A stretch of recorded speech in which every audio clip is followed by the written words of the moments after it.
কিন্তু চাইলে কিন্তু আপনি ব্যাংক লোনের মাধ্যমে পারচেজ করতে পারবেন। মাত্র 5 থেকে 6 লক্ষ টাকা ডাউন পেমেন্টে এই চমৎকার গাড়িটি আপনি পারচেজ করতে পারবেন। এটি কিন্তু হচ্ছে আপনার ফোর্ড ব্র্যান্ডের এসইউভি মডেলের একটি গাড়ি। 2016 model, 2017 registration, paper full update complete অবস্থায় পেয়ে যাচ্ছেন।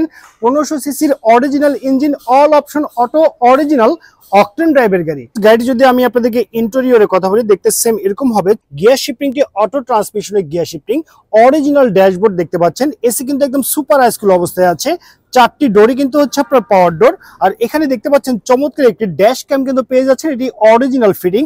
সর্বমোট 5 জনের সিট ক্যাপাসিটি সহকারে কিন্তু আপনি পেয়ে যাচ্ছেন। আর এখানে দেখতে পাচ্ছেন হেড রেস্ট গুলো কিন্তু একদম পারফেক্ট অবস্থায় কিন্তু আপনি পেয়ে যাচ্ছেন। ইঞ্জিন সাইডটি দেখেন, দেখতে সেম এরকম হবে। আর এখানে যে ইঞ্জিনটি আছে সেটা কিন্তু অরিজিনাল 1500 সিসির অকটেন ড্রাইভের ইঞ্জিন, একদম বাই অ্যান্ড ড্রাইভ কন্ডিশনে পেয়ে যাচ্ছেন। ইঞ্জিন সাইডে আপনাকে 80 টাকারও কাজ করতে হবে না। আর এই গাড়িতে ফ্রন্টে কিন্তু কোথাও অ্যাক্সিডেন্টের হিস্ট্রি নেই। এই ফোর্ড ব্র্যান্ডের গাড়ি যদি পিছনে গুডস স্পেসটি দেখেন, দেখতে সেম এরকম হবে।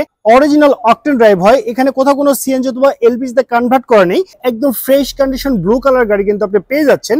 আর গাড়ি যদি হেডলাইটের কথা বলি, এগুলো সবই কিন্তু একদম অরিজিনাল হেডলাইট। আর গাড়ি যদি রেজিস্ট্রেশনটি দেখেন, সেটা হচ্ছে ঢাকা মেট্রো গ 26 সিরিয়ালের গাড়ি 6803। এটি ঢাকা মিরপুর বিআরটিতে নিবন্ধন করা হয়েছে। তো ভিউয়ার্স, এই চমৎকার গাড়িটির দামটি রাখা হয়েছে মাত্র 14,50,000 টাকা। আমি আবারও বলছি, মাত্র 14,50,000 টাকা। তবে যদি কেউ ডাউন পেমেন্টের মাধ্যমে এই চমৎকার গাড়িটি পারচেস করতে চান, তাদের জন্য সুবর্ণ সুযোগ। এটি কিন্তু আপনি ব্যাংক লোনের মাধ্যমেও পারচেস করতে পারবেন। চমৎকার গাড়িটি নিতে হলে কিন্তু আপনাকে অবশ্যই আসতে হবে জারা কাউস ঢাকা ব্রাঞ্চে। আমাদের শোরুমে আসার অ্যাড্রেসটি হচ্ছে গুলশান তেজগাঁ লিংক রোড, শান্তা টাওয়ারের সঙ্গে আমাদের শোরুমটি অবস্থিত। তো সবাইকে আমাদের শোরুমে আসার আমন্ত্রণ জানিয়ে আজকের ভিডিওটি এখানে শেষ করছি। সবাই ভালো থাকবেন, সুস্থ থাকবেন। আল্লাহ হাফেজ, আসসালামু আলাইকুম।